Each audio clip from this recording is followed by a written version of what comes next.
Alhamdulillahi Rabbil Alamin.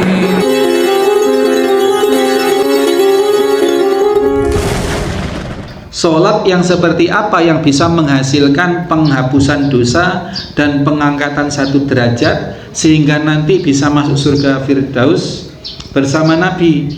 Sujud yang bagaimana? Sujud atau sholat yang, nah ini Pak ya, fa innaka lan tasjuda lillah, yang lillah.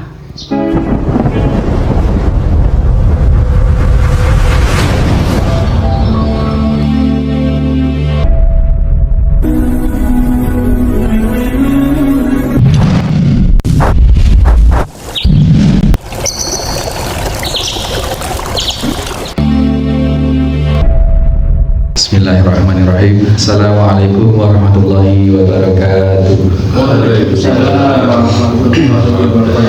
Innal hamdalillah nahmaduhu wa nasta'inuhu wa nastaghfiruh wa na'udzu billahi min shururi anfusina wa min sayyiati a'malina may yahdihillahu fala mudhillalah wa may yudlil fala hadiyalah.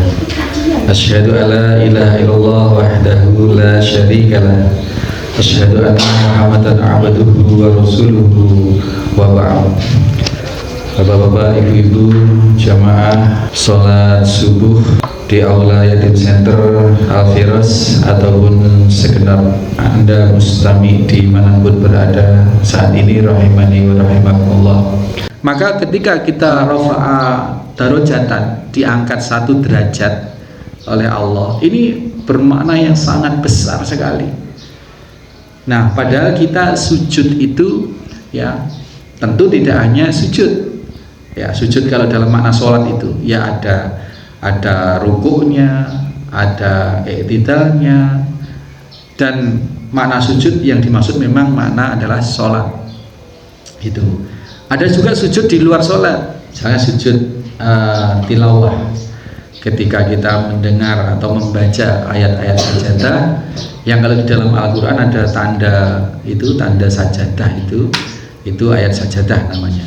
Itu disunnahkan kita untuk bersujud. Hatta itu di dalam sholat. Jadi imam sholat fasjud waqtarib misalkan, tersujud itu. Tetapi karena yang demikian ini belum begitu familiar, maka siapapun imam disarankan kalau hendak nanti membaca surahnya itu surat sajadah, ada sujudnya, itu diinformasikan dulu kepada para makmum. Jangan sampai kita sudah paham, makmum belum terbiasa ketika di tengah ayat atau di akhir ayat itu, di tengah ayat terutama, itu ada ayat sajadah, terus kemudian berdiri itu kan setelah Al-Fatihah baca surat As-Sajdah, kemudian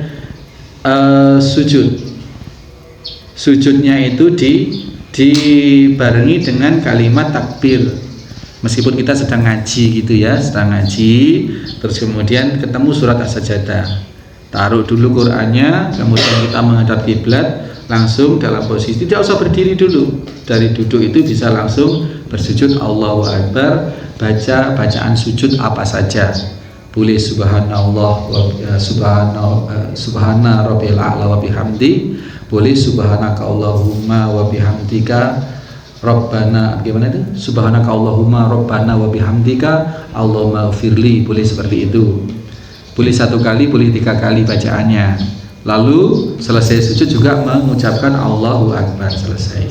Nah, ini kalau tidak diinformasikan ke makmum, maka kalau imamnya itu berniat sujud tilawah, kemudian Allahu Akbar langsung sujud, nah ini makmum bingung gitu. Loh, makmum rukuk karena dari berdiri kan rukuk dulu. Nah, karena tidak tahu maksudnya imam, ya kemudian menyangka imamnya ini keliru, maka ada yang subhanallah, subhanallah, mengingatkan itu. Ada yang rukuk, ini kacau. Maka kalau akan memakai ayat yang ada surat sajadahnya, kemudian diinformasikan dulu sama sekalian, ini nanti di rakaat kedua atau di rakaat pertama kita membaca ayat yang ada ayat sajadahnya dan kita sujud tilawah. Jadi nanti ikuti imam, itu sujud tilawah. Kemudian setelah sujud berdiri lagi, Allahu Akbar, berdiri lagi, baru kemudian ruku Allahu Akbar, biasa melanjutkan sholatnya. Itu perlu dijelaskan supaya tidak kacau nanti sholat berjamaahnya. Sujud ya, sujud.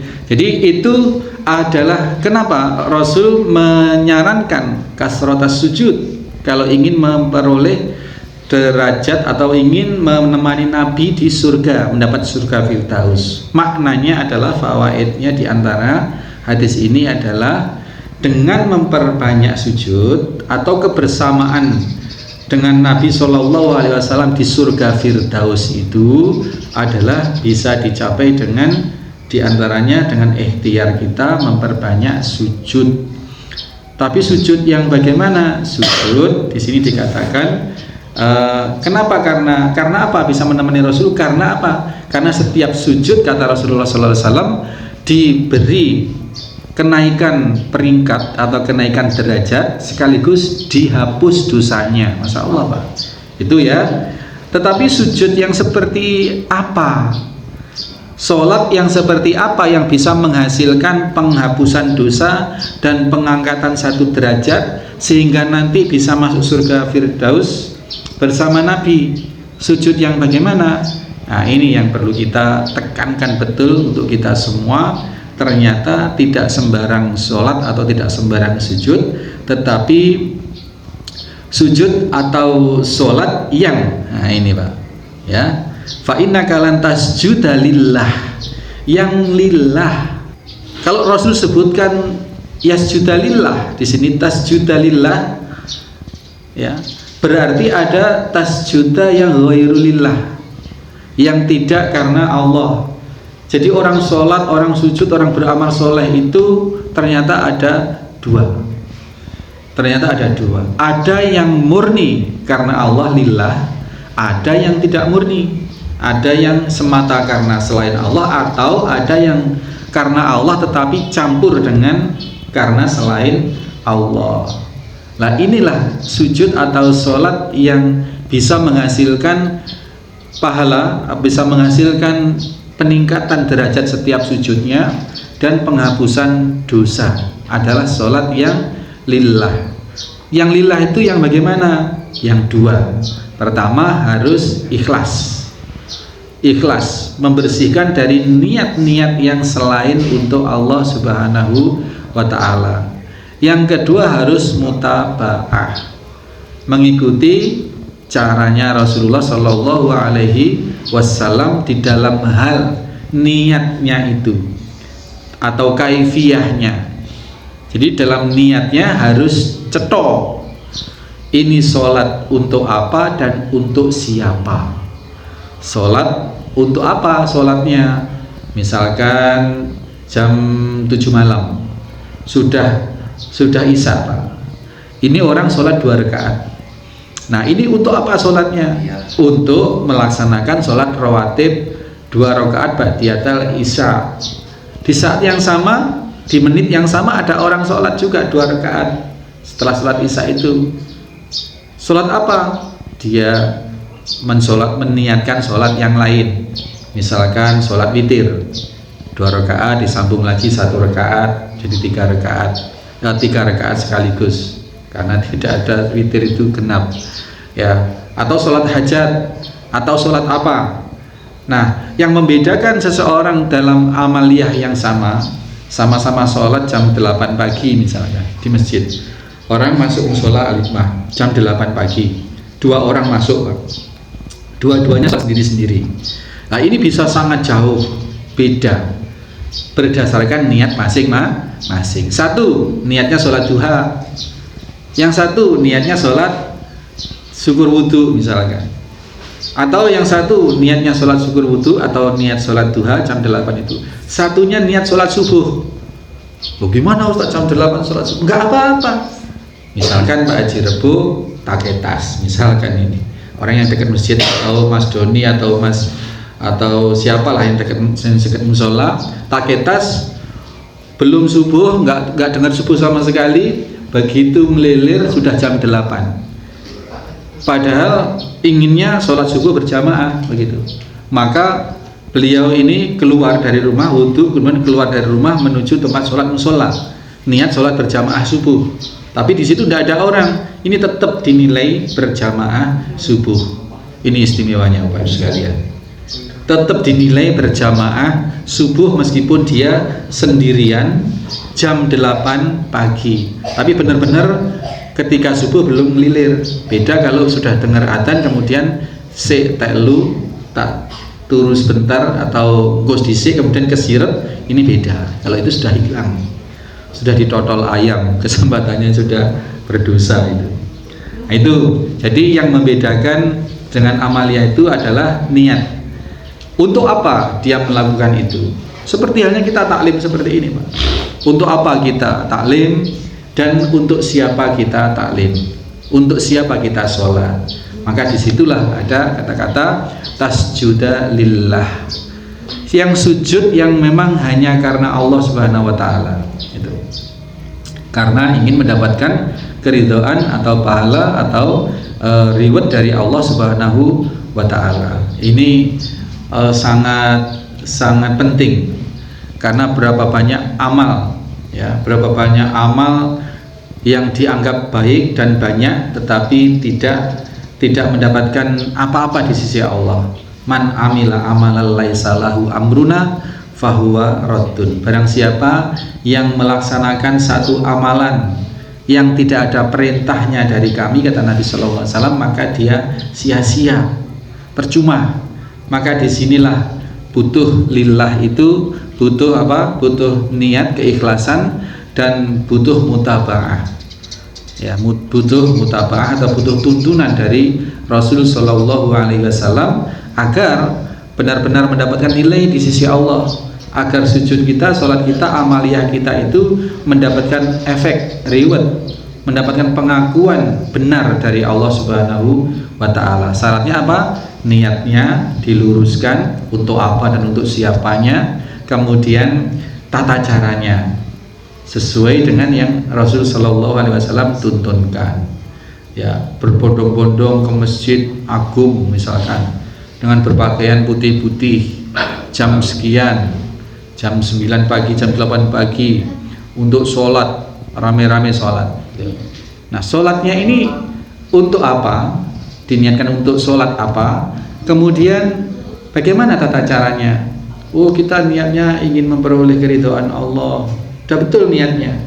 Untuk apanya sudah betul kita, tetapi untuk apanya inilah yang kemudian perlu dikonfirmasi ke dalam pensyariatan yang sahih. Apakah ada pensyariatan jam segitu sholat tertentu misalkan? Kalau tidak ada berarti tidak mutabaah. Nah, kalau sudah tidak mutabaah meskipun niatnya untuk apa dan untuk siapanya tadi sudah benar, karena tidak mutabaah kena hukum man amila amalan laisa lahu amruna fahuwa raddun. Barang siapa yang melakukan suatu amalan yang tidak ada perintahnya, meskipun itu amalan baik sekalipun dan banyak sekali, tapi kalau tidak dituntunkan oleh Nabi, amruna dari perintahku, kata Nabi, fahuwa raddun, tidak berarti di sisi Allah Subhanahu wa taala, bahkan bisa masuk ke dalam dosa kebid'ahan gitu. Awasarul umur muhdatsatuha. Jadi seburuk-buruk amaliyah itu, amalan ibadah itu adalah amal ibadah yang apa? Mengada-ada itu. Wa kullu apa? Muhdatsatin, sesuatu yang mengada-ada dalam agama itu, semua hal yang mengada-ada dalam beribadah itu adalah dolalah. Dolalah itu apa? Sesat, sesat. Dan dinyatakan oleh Nabi, wa kullu dolalatin, dan setiap kesesatan itu finnar. Ini bahaya sekali. Awalnya kita menganggap ini suatu kebaikan ibadah, tetapi karena laisa lahu amruna, itu tidak kami perintahkan atau tidak ada dalam daftar perintah kami begitu, maka dia raddun gitu. Kalau sudah tidak ada perintah kemudian melakukan, berarti adalah muhdatsatuha, dia mengada-ada di dalam ibadah. Kullu muhdatsatin bid'ah, dan setiap yang mengada-ada itu adalah bid'ah. Wa kullu bid'atin dolalah. Ini bahaya sekali. Loh Ustaz, kan ada yang bid'ah hasanah, bid'ah dolalah, bid'ah sayyi'ah gitu. Kalau sudah dikatakan bid'ah dalam hal ibadah itu ya tidak ada dolalah, tidak ada sayyi'ah, tidak ada hasanah, tidak ada sayyi'ah kalau dalam hal ibadah. Kalau bid'ah secara umum itu adalah sesuatu yang baru, itu baru ada sayyi'ah dan dolalah. Semua segala sesuatu selain ibadah itu ada kebid'ahan, tetapi masuk kategori sayyi'ah yang buruk atau yang hasanah yang baik. Misalkan dulu waktu Rasulullah tidak ada mikrofon. Nah sekarang ada, ini bid'ah, tetapi di luar ranah ibadah, maka berlaku mic ini termasuk, sound system ini termasuk bid'ah hasanah kalau digunakan untuk kebaikan itu loh. Tapi kalau bisa bikin sound kemudian bikin sound horeg, kalau lewat di jalan ya itu genteng-genteng rontok, kaca-kaca tetangga yang dilewati pecah begitu, wah ini sound itu menjadi bid'ah yang dolalah itu. Maka Majelis Ulama Indonesia mengharamkan sound horeg. Sound horeg, dengar ya ini berita ini, sound horeg haram. Karena apa? Sudah mengganggu, dari suaranya saya sudah mengganggu. Orang kalau sakit jantung bisa rontok itu jantung Pak, bener itu. Kaca-kaca yang dilewati itu kalau kacanya hanya yang 2 mili, 3 mili bisa-bisa pecah itu. Genteng yang tidak dimur, genteng karangpilang apa yang tidak disekrup itu jatuh itu. Selain suaranya itu sangat-sangat mengganggu. Maka MUI sudah betul mengharamkan, bukan karena haram secara zatnya, tetapi haram karena dia dipergunakan yang tidak benar. Nah, kemudian yang punya sound horeg ini komentar di media sosial. Heran, aku heran. Apa-apa haram, halal haram. Luar negeri itu sudah bisa bikin nuklir, bom nuklir. Kita Indonesia ini masih berkutat halal haram. Kapan majunya gitu. Itu satu narasi yang narasinya betul tetapi materinya yang sangat tidak betul, tidak nyambung. Apa hubungannya dengan sana sudah bikin bom, sini membahas halal haram dengan melarang sound horeg gitu. Itu mengkritik MUI itu. Kemudian ditimpali oleh beberapa ulama bahwa mencibir perkataan ulama itu adalah satu hal yang sangat membahayakan ya di sisi Allah. Dia menghardik syariat Allah, itu dosanya sangat-sangat bahaya. Jadi itu ya, jadi bid'ah yang dalam hal ibadah itu tidak ada hasanah, tidak ada sayyi'ah, karena dinyatakan kullu bid'atin dolalah. Tidak ada pembagian sayyi'ah dan dolalah dalam hal ibadah. Pensyariatan ibadah itu apa? Ritual, sholat, baca Quran, ngaji, zikir, itu termasuk ritual semua. Dan itu wajib ada contoh dari Nabi Shallallahu Alaihi Wasallam. Adapun bid'ah secara umum maknanya adalah sesuatu yang baru, yang dulunya tidak ada sekarang jadi ada, itu bid'ah. Nah, kalau dalam hal non ritual ibadah itu baru berlaku sayyi'ah maupun hasanah, itu sayyi'ah dan hasanah. Kebiasaan yang baik yang dulu tidak ada misalkan ya apa begitu yang dulu tidak ada di zaman Nabi sekarang ada, itu bid'ah hasanah, boleh, yang tidak menyangkut ritual ibadah. Mungkin kerja bakti bareng-bareng di jalanan, itu mungkin tidak ada dulu, cabut-cabut rumput di jalanan itu misalkan, karena di padang pasir nggak ada rumput gitu. Ya itu bisa, itu tidak dalam nilai ibadah ritual.